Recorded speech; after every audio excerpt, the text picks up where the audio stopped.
Are you working harder than ever to grow your law firm, but still feel like success is just out of reach? Many law firm owners believe the next million in revenue is the solution. But what if that's not the answer? Welcome to Breaking the £1 Million Myth, the podcast for law firm owners who want a high-profit, low-stress law firm. I'm Michelle Peters, former Magic Circle solicitor turned law firm growth strategist, sharing practical advice to help you grow a law firm that's not just successful on paper, but actually works for you. Let's dive in. Welcome to episode 7, the 4 big mistakes law firm owners make. Many law firm owners come to me believing that to grow, they need more. More clients, more team, more hours, more effort, more revenue. And you could say that they're right to think that. This is the traditional model of a law firm, or even any business. In order to grow and for the owners to become successful, then a business needs to become bigger. So you need more. But what if that wasn't true? What if the very things you think you need to do to grow are actually the things keeping you stuck? The legal profession has followed the same model for hundreds of years. Thomas Snell and Passmore was widely recognized as one of the first modern law firms. It was founded in 1570 and it's still operating today. The world has changed so much in just the last 20 years that I think you'll agree that times have changed more than a little in the last 500 years since TSP opened its doors. So, if you've been operating inside a business model that was designed for another time, that could be the challenge. It was a time before technology changed how we connect, a time before clients became price sensitive and value conscious, a time before Google, mobile phones, COVID, and all the other milestones that define the modern business of the legal landscape. When we studied to become lawyers, we were taught many things: how to interpret the law, how to draft documents, how to represent clients. But what we weren't taught is how to run a lean, agile, high-profit law firm that puts our life and our well-being first. A successful firm that provides for your lifestyle but doesn't dominate your life. The financial freedom you dreamt of and the time freedom to enjoy it. And for most people I work with, that's what they're really chasing. In this episode of Breaking the £1 Million Myth, I'm going to walk you through the 4 most common mistakes I see law firms make when trying to increase profits and show you what to do instead. So if you've ever found yourself doing all the work, taking all the calls, and wondering whether raising your fees will scare people away, this episode is for you. But before we get into these specific mistakes, let's talk about the biggest mistake of all. As I said at the start of this episode, firm owners looking to grow start by looking to add more. Thinking that you need to add more is the mistake. Over a decade of working with law firm owners, I see this belief that you need to add more as the biggest mistake that law firm owners make when looking to grow. And everything else, including the specific mistakes I'll talk about in this episode, is a symptom of this add more mentality. This add more mentality is particularly dangerous in a time for money model. Now, we've already talked about this in previous episodes, the problems of the time for money model. To recap, to have more money, you need more time. To have more time, you need more people, which means more cost, which means you don't end up with more profit, which means you don't end up with more freedom, which means you end up working too hard for the profit you're generating. If you're already feeling squeezed and stressed, then the add more mentality doesn't make any sense. The good news is that there is a simple alternative to the add more mentality that drives this model. I call it do more. If you switch to answering the question of how can you do more with what you already have, then you'll build a law firm that creates the lifestyle and the freedom that you want. So how can you do more with your time, with your conversations, with prospects, with your clients, and with your team? These are the questions I'm encouraging you to ask. These will move you from a grind firm to a freedom firm. When you ask the right questions, you'll start to see that there are a lot of areas that can be improved, where you can do more instead of adding more. I'll list some of the biggest mistakes, or perhaps symptoms is a better word, of this add more mentality that could be showing up in your law firm right now, so that you can identify if you have these issues in your firm and hear some recommendations about how to fix them. Let's start with mistake number 1, conversion. Specifically, not realizing that improving your conversion is one of the easiest ways to increase your profits without working more hours. Now, if you've never heard of the word conversion outside of a religious or sports context, then here's what it means in business terms. Conversion is the process of turning an inquiry, or you can call it a lead if you want to, into a paying client. It's the moment when someone goes from being interested to actually saying yes. In law firms, your conversion rate is the percentage of potential clients who say yes to working with you after making an inquiry. And this number matters more than you think. Most law firm owners tell me they need more inquiries. But what they really need is to convert more of the inquiries they already have. You don't need a bigger audience. You don't need a better process. You need to convert more of what you have. Let me give you 2 examples. A poor conversion process might look like this. Get an email or phone call from a prospective client. You jump on a call without knowing much about them. You give away free advice, answer lots of questions. They thank you and disappear. You follow up, but less than 50% respond, and less than that become a client, perhaps less than 30%. And those who say yes try to negotiate you down on fees. In contrast, a high conversion process looks more like this. The client fills out a brief intake form before the call. You review their information and you qualify them to see if you should go ahead and do that call in the first place. Then you have a structured conversation that positions your value and pricing clearly. They make a decision on the call. Yes or no, do they want to work with you?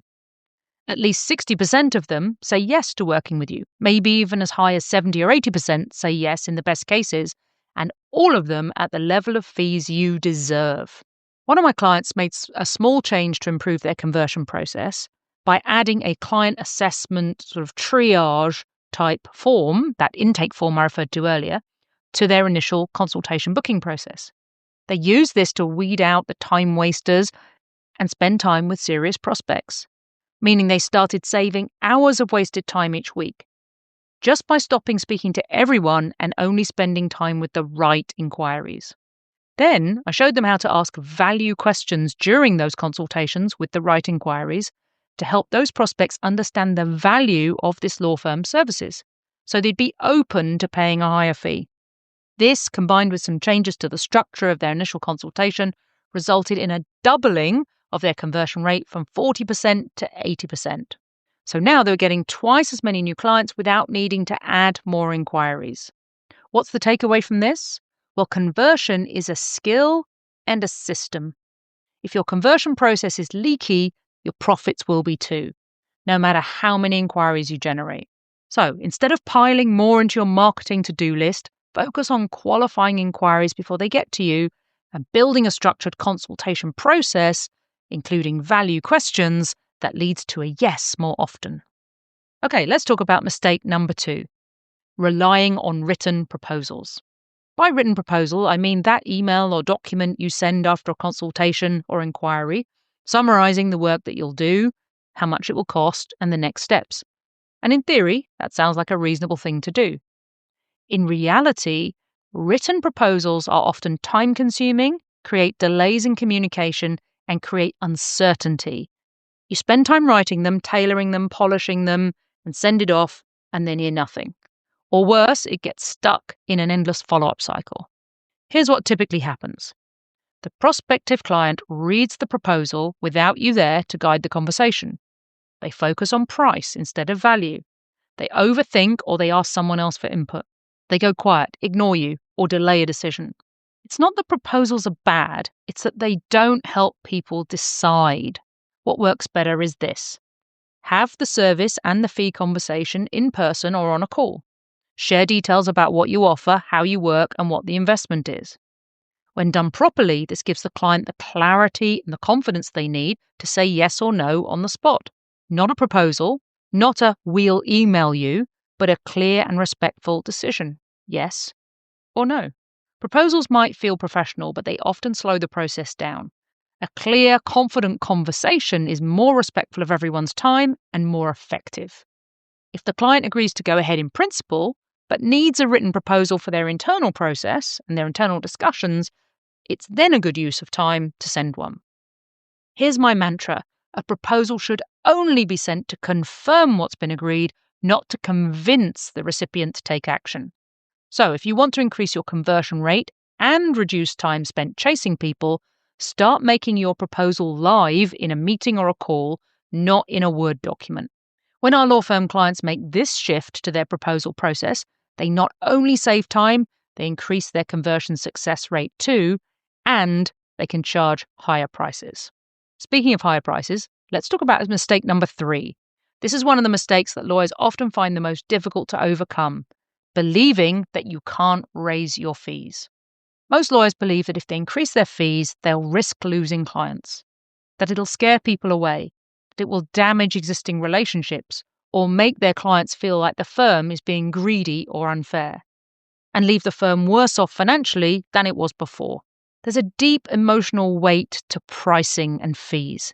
It feels like a personal decision, not an objective business decision. And for many law firm owners, their sense of worth is tied to their work. So when they think about charging more, it triggers fear.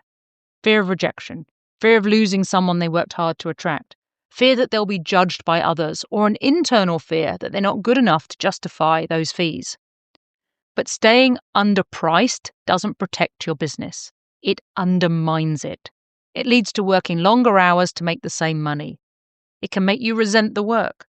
And over time, and quietly, it erodes confidence. Something I see and hear a lot is that this resistance to raising fees is rooted in a misunderstanding of value. You and your team need to realize that you are not selling time. This is yet another problem caused by the time for money model. We think we're selling our time. And I get it because I've been there too. But my own resistance to charging higher fees melted away when I realized, from a great mentor I worked with, that we aren't selling time, we're selling outcomes. And those outcomes have real value for our clients, financially, emotionally, and practically. To help my law firm owners overcome these fears and the concerns they have around increasing fees, I created a simple tool called the Fee Increase Safety Net. This is a spreadsheet where you input your average fee and the number of clients you typically serve. Then you play around with the numbers to see what would happen if you increased your fees and how many clients you could afford to lose without dropping your revenue. Spoiler alert, most of my clients don't lose any clients when they raise their fees. By following the recommendations I give them on how to demonstrate value, they're able to articulate to clients why they should pay those higher fees, so they end up increasing revenue. They also free up time because they're doing more valuable work with fewer people. This spreadsheet isn't magic, but it will give you clarity and confidence, and that makes all the difference. Now, this spreadsheet is usually only for my paying clients, but if you'd like a copy, I'll put details in the show notes of how to request it, so you can run your own numbers and understand your own safety net. Okay, let's move on to mistake number 4, not maximizing billable time. In other words, letting billable time slip through the cracks. For many of the law firm owners I speak to, this one is the most frustrating because it doesn't always feel like a mistake. It feels like something that they don't have control over. Lawyers spend hours every week on admin, low-level tasks, unnecessary conversations, and distractions.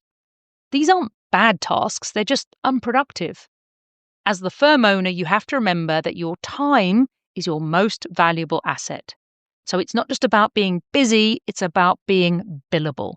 Unlike most of the advice that you see out there, the solution isn't just systems, it's also mindset. As lawyers, we weren't trained to think like business owners. We were trained to be excellent legal practitioners. But no one showed us how to assess, protect, and maximize our time. So where do you start? Well, start by looking at what you're doing in a typical week. Be honest with yourself. How much of it could be done by someone else? How much of it could be automated, delegated, or just eliminated? I've had clients discover they were spending 5 to 10 hours a week on admin that could be delegated, instantly creating more time for high-value billable work. And more than that, they began to see themselves differently. They shifted from thinking like an overworked lawyer to being an impactful business owner. They discovered the CEO mindset. This mindset is something I covered in episode 5, the CEO shift that changes everything. If you haven't listened to it yet, then that's where you'll find more about how important this mindset is if you want a freedom firm. You didn't become a lawyer to chase paperwork. You became one to do valuable work. And you didn't build a law firm to feel buried and trapped. You built it to have control, impact, and freedom. Reclaiming your time is a powerful step towards all three of those. I mentioned earlier that all of these big mistakes are symptoms of the add more mentality. When my law firm owners start correcting these add more mentality mistakes, even just one or two of them, the results come quickly. They see more profit, they feel more in control, their confidence increases, they feel proud of their work, not stressed by it. Like Kate, who said to me that in her first 12 months, she'd almost doubled her fee income, taken on her first employee, and grown in confidence in her marketing, especially after signing up a new 36K client within the first couple of months. Or Gabriel, who said to me that within 12 months, he doubled his monthly fee income through a combination of improving his website, raising his fees, and increasing the conversion rate of new inquiries by more than 50%. These are the kinds of results I want for you. There's a quote I love from Gino Wickman, the author of the book Traction.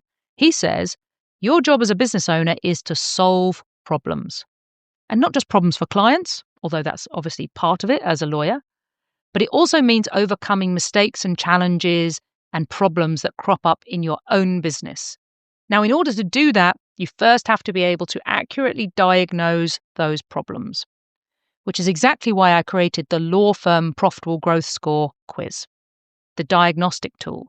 It only takes 3 minutes, it's 100% free to take, and you'll get instant results. If you take this diagnostic quiz, you'll discover 1, where you rank compared to similar sized firms, 2, your unique heat map showing you the key areas holding you back from more profit, more freedom, and 3, specific resources and recommendations to help you grow without working more hours. It's personalized, practical, and built specifically for small law firm owners based on what I would tell you if I were sitting down to diagnose the problems or challenges in your law firm. You can take this quiz now at www.thebusinessinstructor.com/quiz. So that's thebusinessinstructor.com/quiz. And I'll also put the link in the show notes. So if you've been making any of the mistakes I've talked about today, don't worry. You're not alone. These are common and they are fixable. You just need the right tools, mindset, and strategy. And that's what I'll keep covering here in every episode. In the meantime, though, you can get specific recommendations from me and additional resources to help you implement those recommendations when you take the quiz that you'll find at thebusinessinstructor.com/quiz. Let's continue our conversation over there. You've been listening to Breaking the £1 Million Myth. If you enjoyed today's episode, I'd really appreciate it if you'd leave a rating and review. And you can discover more proven strategies for profitable law firm growth at www.thebusinessinstructor.com. Hey, we've already rolled the credits, but you're still here, so I'm guessing you're looking for something else. Well, here's my top tips about what to do next. First, do what I recommended in that episode, because ideas don't change things, action changes things. Second, please like and subscribe to my podcast so I know you like it and I'm encouraged to make more episodes for you. I'd love to do that. And thirdly, if you'd like to continue the conversation that I started in this episode, then leave a comment below and I'll reply to you there. And lastly, if you've done all those things already, then now's the time to take a break and go and do something fun. You deserve it. And in my case, I might just go and get a glass of that.